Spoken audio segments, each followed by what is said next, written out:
স্বাগতম মই অভিলাষ আৰু লৈ আহিছো এটা গুৰুত্বপূৰ্ণ খবৰ আজি অসমবাসীৰ কাৰণে অতিকৈ গুৰুত্বপূৰ্ণ দিন কিয়নো জুবিন গাৰ্গৰ ঘটনাৰ যি অভিযুক্ত আছিল তেওঁলোকৰ জামিন আবেদনৰ শুনানি হৈছে আৰু আদালতে এই পাঁচ অভিযুক্তক লৈ বৃহৎ সিদ্ধান্ত ল'ব পাৰে জেলতে থাকিব নে লাভ কৰিব জামিন এই ক্ষেত্ৰত বৃহৎ সিদ্ধান্ত হ'ব পাৰে গতিকে অসমবাসীৰ কাৰণে আজি গুৰুত্বপূৰ্ণ দিন সমান্তৰালকৈ জুবিন গাৰ্গৰ ঘটনাক লৈ বা জুবিন গাৰ্গৰ হত্যাকাণ্ডক লৈ বৃহৎ দিন আজি আৰু এই সন্দৰ্ভত সবিশেষ লৈ অহাৰ চেষ্টা কৰিছো জনাই আছো ডাঙৰ খবৰ টাইমে বিগ ব্ৰেকিং আজি জুবিন গাৰ্গৰ ঘটনাৰ গোচৰত জামিন আবেদনৰ শুনানি পাঁচ অভিযুক্তই জামিন আবেদন কৰিছিল আৰু আজি শুনানি আছে সত্ৰ ন্যায়াধীশৰ আদালতত জামিন আবেদনৰ শুনানি আছে আৰু আজি গুৰুত্বপূৰ্ণ দিন অসমবাসীৰ কাৰণে গুৰুত্বপূৰ্ণ দিন পাঁচ অভিযুক্তই জামিন বিচাৰি আদালতত দাখিল কৰিছিল আবেদন আৰু আজি জামিন লাভ কৰিব নে জেলত থাকিব সিদ্ধান্ত হ'ব পাঁচ অভিযুক্ত জেলতে থাকিব নে লাভ কৰিব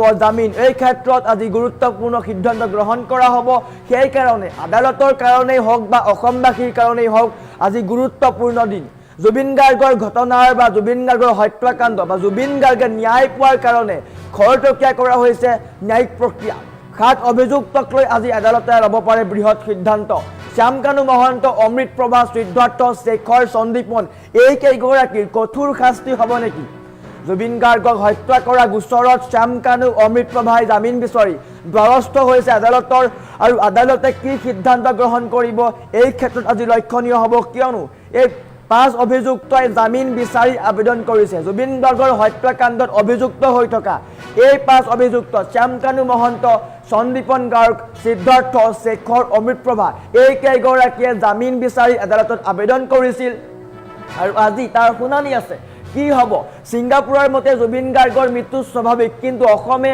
হত্যাকাণ্ড বুলি কৈছে গতিকে হত্যাকাণ্ডৰ ধাৰাতেই এই পাঁচ অভিযুক্তৰ ওপৰত গোচৰ চলি আছে বা ন্যায়িক প্ৰক্ৰিয়া চলি আছে গতিকে আজি কি সিদ্ধান্ত গ্ৰহণ কৰা হ'ব পাৰে অসমবাসীৰ কাৰণে তথা প্ৰতিগৰাকী জুবিন অনুৰাগীৰ কাৰণে ডাঙৰ খবৰ আজি বৃহৎ দিন বুলি ক'ব লাগিব কিয়নো জুবিন গাৰ্গৰ ঘটনা বা জুবিন গাৰ্গে ন্যায় লাভ কৰিব পাৰে জুবিন গাৰ্গক লৈ অপেক্ষা হৈ আছে কেতিয়া ন্যায় লাভ কৰিব প্ৰতিগৰাকী অসমীয়া ৰৈ আছে জুবিন গাৰ্গৰ হত্যাকাণ্ডত জড়িত অভিযুক্তই বা জুবিন গাৰ্গৰ সৈতে থকা এই কেইগৰাকী অভিযুক্তই কি শাস্তি লাভ কৰিব তেওঁলোকে জুবিন গাৰ্গৰ হত্যাকাণ্ডৰ গোচৰত জেলত আছিল আৰু তেওঁলোকে জামিন বিচাৰি আবেদন কৰিছিল কিন্তু আজি তাৰ শুনানি আছে প্ৰশাসনে স্পষ্টকৈ কৈছে এই কেইগৰাকীৰ কঠোৰৰ পৰা কঠোৰ শাস্তি হ'ব কিন্তু এই পাঁচ অভিযুক্তই জামিন বিচাৰি আবেদন কৰিছে বহিৰাজ্যৰ অধিবক্তাই এওঁলোকৰ হৈ যুক্তি দৰ্শাইছে সমান্তৰালকৈ জুবিন গাৰ্গৰ হৈ চৰকাৰে গঠন কৰি দিছিলে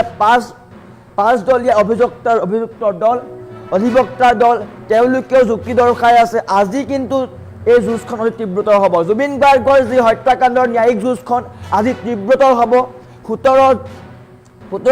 17 জানুৱাৰীত শুনানি আছিল 17 জানুৱাৰীত চৰকাৰী পক্ষই জুবিন গাৰ্গৰ পক্ষই সময় বিচাৰিছিল আৰু আজি হয়তো জুবিন গাৰ্গৰ হত্যাকাণ্ডত জড়িত এই পাঁচ অভিযুক্তৰ লৈ বহুত তথ্য আহিব পাৰে কেইবাটাও নতুন তথ্য অধিবক্তাই দৰ্শাব পাৰে কিন্তু কি হ'ব এওঁলোকৰ হৈ এই পাঁচ অভিযুক্তৰ হৈ বহিৰাজ্যৰ অধিবক্তাই যুক্তি দৰ্শাইছে গতিকে কি হ'ব এওঁলোকৰ শাস্তি জেলতে থাকিব লাগিব নে লাভ কৰিব জামিন এই ক্ষেত্ৰত আজি গুৰুত্বপূৰ্ণ সিদ্ধান্ত হ'ব কেইবাটাও নতুন তথ্য আহিব কিয়নো জুবিন গাৰ্গৰ হত্যাকাণ্ডৰ বা জুবিন গাৰ্গৰ ন্যায়িক যুঁজখনৰ কাৰণে চৰকাৰে পাঁচজনীয়া এটা অভিযুক্তৰ দল অধিবক্তাৰ দল নিয়োগ কৰা হৈছিলে পাঁচ প্ৰচিকিউটৰ টীম ঘোষণা কৰা হৈছিলে তেওঁলোকে 17 জানুৱাৰীত সময় বিচাৰিছিলে আদালতৰ পৰা সময় বিচাৰিছিলে এই পাঁচ অভিযুক্তৰ বিৰুদ্ধে তথ্য যুগুত কৰাৰ কাৰণে এই পাঁচ অভিযুক্তৰ কাৰণে তথ্য যুগুত কৰাৰ কাৰণে সময় বিচাৰিছিলে আৰু যদি সময় নিবিচাৰিলে হয় তেন্তে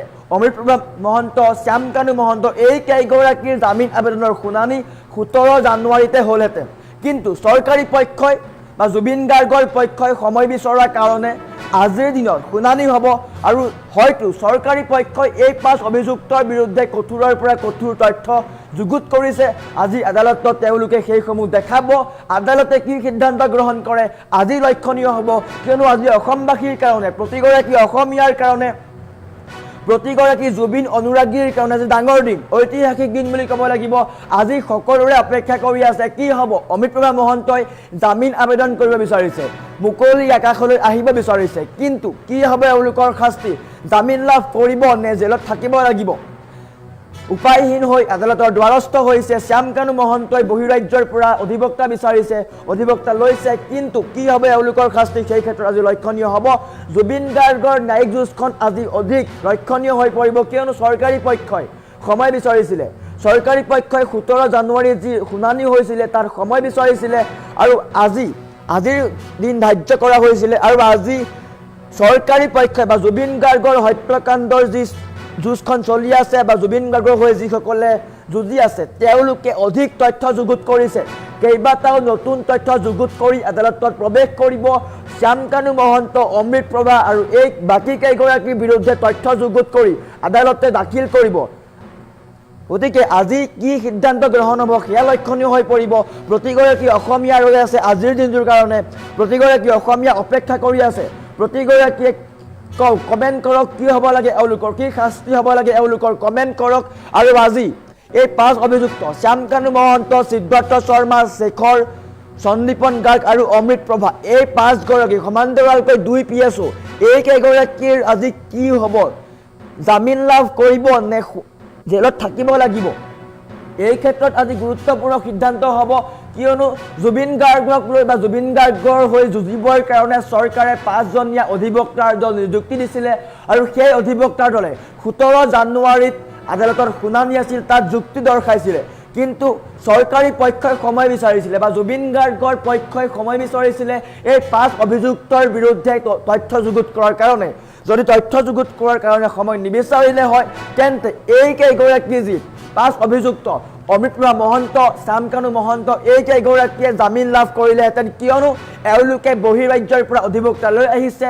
গতিকে চৰকাৰী পক্ষই অলপ সময় ল'ব বিচাৰিছে বা জুবিন গাৰ্গৰ পক্ষই অলপ সময় ল'ব বিচাৰিছে, কোনো ক্ষেত্ৰত যাতে এই কেইগৰাকী দোষী সাৰি নাযায়, এই 7 অভিযুক্ত যাতে সাৰি নাযায় সেইকাৰণে চৰকাৰী পক্ষই সময় ল'ব বিচাৰিছিলে। আৰু আজি 22 জানুৱাৰীৰ দিন ধাৰ্য কৰা হৈছিলে, আৰু আজি জামিন আবেদনৰ শুনানি। গতিকে কি হ'ব এওঁলোকৰ শাস্তি আজি লক্ষণীয় হৈ পৰিব। অসমবাসীৰ কাৰণে আজি ঐতিহাসিক দিন বুলি ক'ব লাগিব। প্ৰতিগৰাকী অসমীয়া ৰৈ আছে, প্ৰতিগৰাকী অসমীয়াই এই ক্ষেত্ৰত অপেক্ষা কৰি আছে কি হ'ব এওঁলোকৰ শাস্তি, কি শাস্তি লাভ কৰিব। গতিকে কিছু সময়ৰ পিছতেই আদালতৰ শুনানি আৰম্ভ হ'ব। এই 7 অভিযুক্তক লৈ আদালতে হয়তো কঠোৰৰ পৰা কঠোৰ শাস্তি ঘোষণা কৰিব পাৰে, হয়তো জামিন দিব পাৰে। কিন্তু প্ৰথম কথাটো হৈছে চৰকাৰী পক্ষই সময় বিচাৰিছিলে আৰু আজিৰ দিন ধাৰ্য কৰা হৈছিলে। চৰকাৰী পক্ষই হয়তো কেইবাটাও নতুন তথ্য যুগুত কৰি আদালতত প্ৰৱেশ কৰিব বা আদালতত দিব।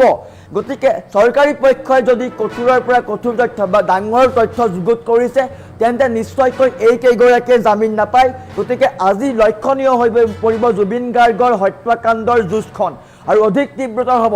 আজি চৰকাৰী পক্ষ সমান্তৰালকৈ 5 অভিযুক্তৰ যি অধিবক্তা, বহিৰাজ্যৰ যি অধিবক্তা তেওঁলোকো থাকিব, তেওঁলোকেও যুক্তি দৰ্শাব, যুক্তি তৰ্ক কৰিব। জুবিন গাৰ্গৰ হৈ 5 অধিবক্তাই, জুবিন গাৰ্গৰ হৈ চৰকাৰে নিযুক্তি দিয়া 5 অধিবক্তাই যুক্তি তৰ্ক কৰিব। সমান্তৰালকৈ এই শ্যামকানু মহন্ত, সিদ্ধাৰ্থ, অমৃতপ্ৰভা, শেখৰ, এই কেইগৰাকীৰ হৈ যি অধিবক্তা আছে তেওঁলোকেও যুক্তি তৰ্ক কৰিব।